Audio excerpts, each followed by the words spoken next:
Faz 20 anos esse mês que eu cheguei na Califórnia. E uma das primeiras coisas que eu pude observar é como somente as coisas ruins que existem aqui são implementadas ou até mesmo copiadas no Brasil. Recentemente, o atual presidente americano disse que a maior ameaça à sociedade local é a ideologia da white supremacy, a supremacia branca. A imprensa americana comparou com muita frequência o ex-presidente a ninguém mais, ninguém menos que Adolf Hitler.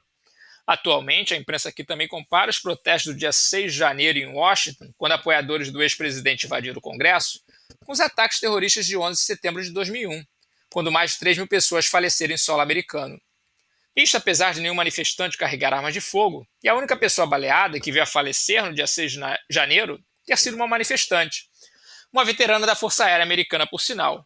Não, e ao contrário do que você possa ter ouvido, nenhum membro da polícia do Congresso foi morto por manifestantes. De acordo com um artigo publicado no New York Times nesses últimos dias, a bandeira americana é um símbolo racista. Apesar de ser bem comum por aqui ver bandeiras tremulando na entrada de residências e estabelecimentos comerciais.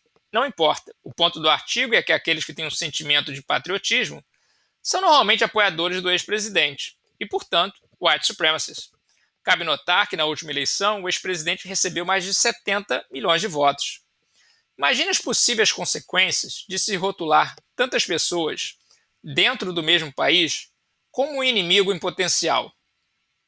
E o que tudo isso tem a ver com o Brasil? Bom, como eu mesmo notei faz 2 décadas, nós temos a tendência de somente copiar as coisas ruins. A imprensa brasileira, por exemplo, com frequência se refere ao atual presidente como genocida, fascista e nazista. Empowerment, ou empoderamento, é a palavra do momento por aí. As mesmas ideias, frases e termos usados aqui para acentuar divisões raciais e sociais são também usados no Brasil.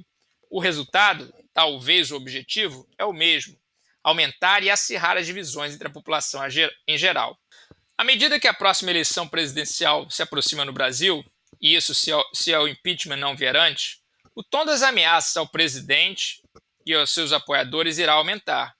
Pior, questionamentos sobre a própria identidade brasileira irão aumentar, seja através de discussões sobre a escravidão, a ditadura ou assuntos vistos como mais atuais, como discrepâncias salariais, discriminação à mulher e minorias.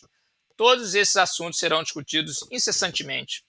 Afinal, quem luta por algo que o envergonha? Se a história do Brasil só é suja, sem nada para nos orgulharmos, e você corre o risco de ser humilhado, ridicularizado ou até mesmo perder o emprego se tiver uma opinião vista como contrária, vale a pena votar e se manifestar? Nos Estados Unidos, basicamente, ninguém foi ou está sendo processado pelos distúrbios que ocorreram no verão americano do ano passado, em estados como Nova York, Washington e Oregon, onde, fora os danos materiais causados em diversas cidades, houve, sim, diversas mortes. Porém, esses estados são controlados pelo partido do atual presidente. Vale a pena ir para as ruas se manifestar se um grupo tem, basicamente, imunidade e o seu não? Há dezenas de pessoas, por exemplo, que participaram da invasão do Congresso de janeiro que ainda estão presas, 6 meses depois, na maioria dos casos pelo crime de ter entrado sem autorização. Nesse contexto, será muito difícil para o atual presidente brasileiro ser reeleito no que vem. Porém, por mais importante que a próxima eleição seja, fica a pergunta, que cabe tanto para os Estados Unidos como o Brasil. Qual é o futuro de um povo e um país que repudia a própria história, cultura, valores e tradições? Bom, esse foi o primeiro episódio do canal Perspectiva Americana. Um abraço.